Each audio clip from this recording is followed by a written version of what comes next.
వేదిక మీద ఉన్నటువంటి ఇక్కడికి విచ్చేసినటువంటి మా గులాబీ సైన్యం, మా మీడియా మిత్రులు అందరికీ పేరు పేరు నమస్కారం. అయితే మున్సిపల్ ఎన్నికలు దాదాపుగా అనౌన్స్ అయినట్టే. ఇయర్లో రేపు మనకు నోటిఫికేషన్ కూడా వస్తుందనేటటువంటి వార్తలు కూడా మనకు వస్తూ ఉన్నాయి. అయితే మన ప్రభుత్వం లేకపోయినా టికెట్ల కోసం ఎంతమంది ఆశావాదులు ఉన్నారంటే ఇప్పుడు ఏర్కొని ఇవ్వాల్సినటువంటి పరిస్థితి. మరి బీఆర్ఎస్ పార్టీకి కార్యకర్త లేకపోతే ఒక్క రోజు ముందు చెప్తే ఇంత పెద్ద గులాబీ సైన్యం వస్తుందని అనేటటువంటి విషయాన్ని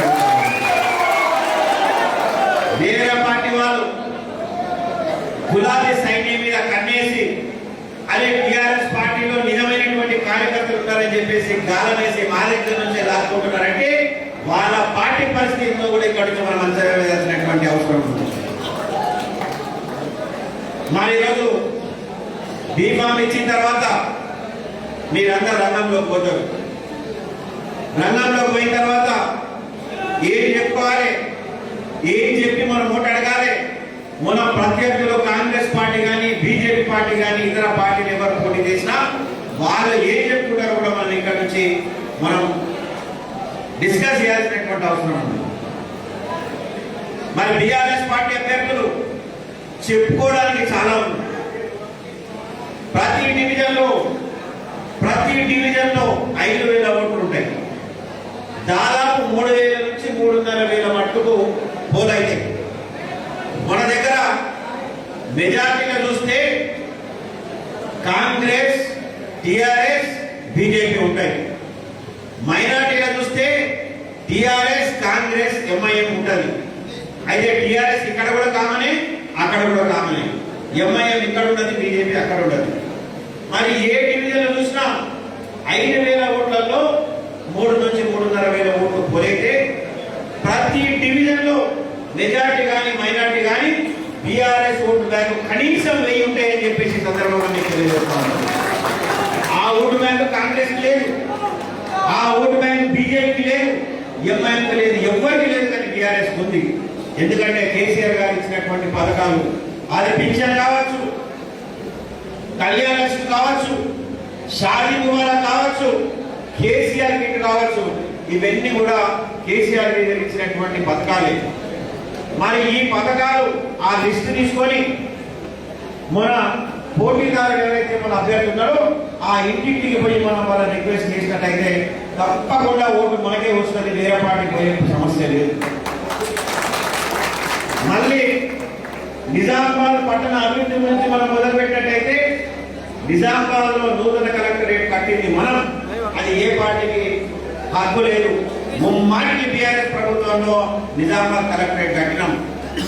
దాని పక్కనే ఒక skill development centre NAAC building కట్టినాం. గిరిరాజ్ కాలేజ్ ఉంది. గిరిరాజ్ కాలేజీలో ఎప్పుడో 1940లో గిరిరాజ్ అనేటటువంటి ఒక పెద్ద ఆయన కట్టిన బిల్డింగ్ తర్వాత మళ్ళీ 2వ బిల్డింగ్ కట్టింది బీఆర్ఎస్ ప్రభుత్వ హయాంలో అనేటటువంటి విషయాన్ని మీకు గుర్తు చేస్తా ఉన్నాం. ఒక రైల్వే వంతెన విజయ్ టాకీస్ దగ్గర వర్షం పడితే ట్రాఫిక్ జామ్ అవుతుండే, కానీ ఈ రోజు ఆ పరిస్థితి లేదు. 2వ రైల్వే వంతెన మనమే నిర్మించినాం. మున్సిపల్ నూతన భవనాన్ని కట్టినాం, మినీ ట్యాంక్ బండ్ కట్టినాం, మళ్ళీ హైమంది బజార్ కట్టినాం, మళ్ళీ ఖలీల్వాడిలో మనం ఒక మార్కెట్ ని కట్టేదాన్ని మధ్యలో ఆపేసినాం. కళాభారతిని కూడా మనం కట్టినాం. కళాభారతి మనం ఉన్నప్పుడే ఫౌండేషన్ స్టేజ్ మొదలైంది, ఇప్పటికీ నడుస్తూ ఉన్నది. 25 కిలోమీటర్ల సెంటర్ మీడియం కట్టినాం, చెట్లు పెట్టినాం, లైట్లు పెట్టినాం. మరి ఇన్ని చెప్పుకోవడానికి అండర్ గ్రౌండ్ డ్రైనేజ్ పెట్టినాం, ఎస్టీపీలు పెట్టినాం. ఇంత అభివృద్ధి చేసినాం. మరి ఇవన్నీ కూడా మనం చెప్పుకోవచ్చు. మరి 2 సంవత్సరాల కాంగ్రెస్ ప్రభుత్వంలో వాళ్ళు చెప్పుకునేది ఏముంది? మరి నిజంగా వాళ్ళు ఏమైనా అభివృద్ధి చేసిరా? చెప్పుకోవడానికి ఏమైనా ఉందా? లేదు. ఒక్కొక్క ఇంటికి మనం పోయి కనీసం 10 నిమిషాలు మాట్లాడేటటువంటి పరిస్థితి, ఆ అభివృద్ధి గురించి చెప్పేటటువంటి పరిస్థితి మనకు ఉంది. మరి బీజేపీ పార్టీ ఏముంది? వాళ్ళు చేసిన అభివృద్ధి ఏంటి? మనం పెట్టినటువంటి మన ఎలక్ట్రిక్ పోల్స్ కి లైట్లు లేవు. స్పైరల్ లైటింగ్ దీపావళి నాడు 25 కిలోమీటర్ల లైటింగ్ మనం పెట్టి మనం చార్జ్ చేస్తే ఈరోజు 25 పోల్స్ కూడా లైట్లు లేవు.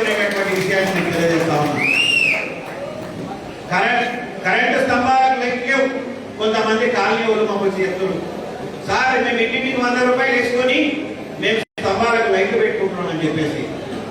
మరి ఆ పరిస్థితి మెజార్టీ మైనార్టీ ఎక్కడ పైన ఉంది.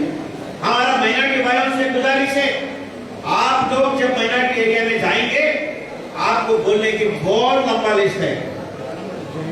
निजामाबाद में तेलंगाना, पूरा तेलंगाना में निजामाबाद में हम 6 माइनॉरिटी स्कूल बनाया, टिम्बरेज का 6 माइनॉरिटी स्कूल बनाया। एक स्कूल 20 करोड़ रुपए से 120 करोड़ रुपए लगा के हम माइनॉरिटी स्कूल बनाया, जिसमें आपके बच्चे पढ़ रहे हैं।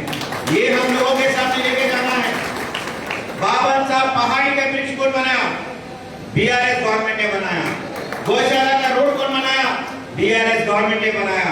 धर्मपुरी हिल्स का रोड कौन बनाया? बीआरएस ने बनाया। पेंटर कॉलोनी और ड्राइवर्स कॉलोनी, वहां पे रोड कौन बनाया? बीआरएस गवर्नमेंट ने बनाया। नागारा में गरीब लोग रहते थे, इसलिए नजरअंदाज करते थे उसको, कोई रोड नहीं, कोई मोरी नहीं, कोई नाला नहीं। लेकिन आज हम हुकूमत में 10 साल रहने के बाद नागारम पूरा गरीब एरिया नहीं रहा, उसको हम अमीर एरिया बना दिए। लोग गरीबी हो सकता, लेकिन हुकूमत की तरफ से हमने रोड बनाया, नालियां बनाया, लाइटा बनाया, हर चीज का इंतजाम हमने किया। ये आप बोलना चाहिए। हैमदी बाजार में हमारे बीआरएस गवर्नमेंट में हमारे गणेश गुप्ता साहब ने अच्छा बिल्डिंग बनाया, लेकिन आज शटर क्यों नहीं दे रहे? आज ये सवाल आप लोगों से पूछना चाहिए। हम बनाए, हम देने के लिए रेडी हो गए थे, इलेक्शन कोड आ गए, फिर हम चले गए, लेकिन बना के अभी खत्म हो के 2 साल हो गया, आज तक क्यों नहीं दे रहे? हमारे बाजार में शेडर करने दे रहे, वहां पे इलीगल एक्टिविटीज चल रहा है। इसीलिए ये डिमांड हम भी करेंगे और आप लोग भी करना चाहिए। और ये नहीं समझना कि हम नादान हैं, हम नादान नहीं है, हम बहुत ताकत वाले हैं। बीआरएस पार्टी नहीं है तो इतना लोग यहाँ पे नहीं रहते। सारा तेलंगाना में आप देखिए सरपंच इलेक्शन हुआ, 35 से 40% सरपंच इलेक्शन में बीआरएस पार्टी जीती। 35 నుంచి 40% మరి बीआरएस పార్టీనే సర్పంచ్ లో గెలిచినటువంటి విషయాన్ని గుర్తు చేస్తా ఉన్నాం.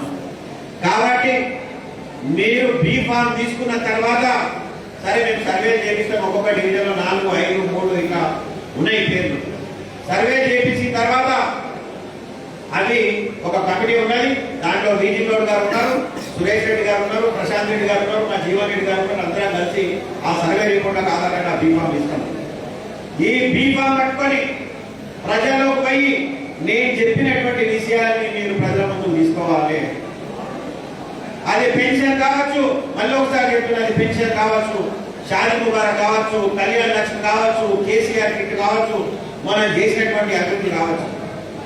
మరి ఈరోజు నిజామాబాద్లో మనం నేనేం చేసినాం? ఖాళీ అభివృద్ధి చేసినామా? చాలా కమ్యూనిటీ హాల్ చేసినాం. మున్నూరు కాపు, పద్మశాలి, ఆరకట్ట, ఈ కులం ఆ కులం కాదు, ప్రతి కులాన్ని కూడా మనము డెవలప్మెంట్ మనము కమ్యూనిటీ హాల్.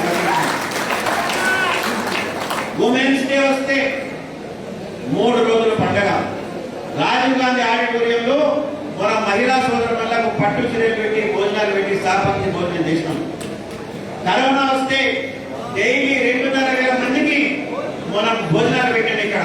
ఆ విషయాన్ని కూడా మనం గుర్తు చేయాలని ప్రభుత్వ డబ్బులతో కాదు, మన డబ్బులతో చేసినాం. సఫాయి కార్మికులు ప్రాణాలకు తెగించి సఫాయి కార్మికులు వాళ్ళు మనకు సేవ చేస్తే లాక్డౌన్ పరిస్థితి, లాక్డౌన్ సిచ్యువేషన్ లో వాళ్ళకు కూడా మన లాక్డౌన్ అయిపోయిన తర్వాత సన్మానం చేసి వాళ్ళతో సహపంక్తి చేసినాం, సహపంక్తి భోజనం చేసినాం. ప్రతి మేడే రోజు వాళ్ళకు గౌరవించినటువంటి విషయాన్ని కూడా మనం తెలియజేయాలి. ఈ విషయాలు ఏ పార్టీ చేయలే, కాంగ్రెస్ చేయలే, బీజేపీ చేయలే, ఎవరు చేయలే, మనమే చేసినాం. మరి డాక్టర్లకు సన్మానం చేసినాం, నర్సులకు సన్మానం చేసినాం, ఈ క్లాస్ బోర్డు ఎంప్లాయీ కూడా మనం సన్మానం చేసినాం. ఒక ప్రభుత్వంగా కాంగ్రెస్ పార్టీ 2 సంవత్సరాల్లో చేసింది ఏం లేదు అక్కడ ఫెయిల్. మరి బీజేపీ ఇక్కడ ఎమ్మెల్యే గెలిచిండు, మరి ఏం చేసింది? ఏం చేయలేదు.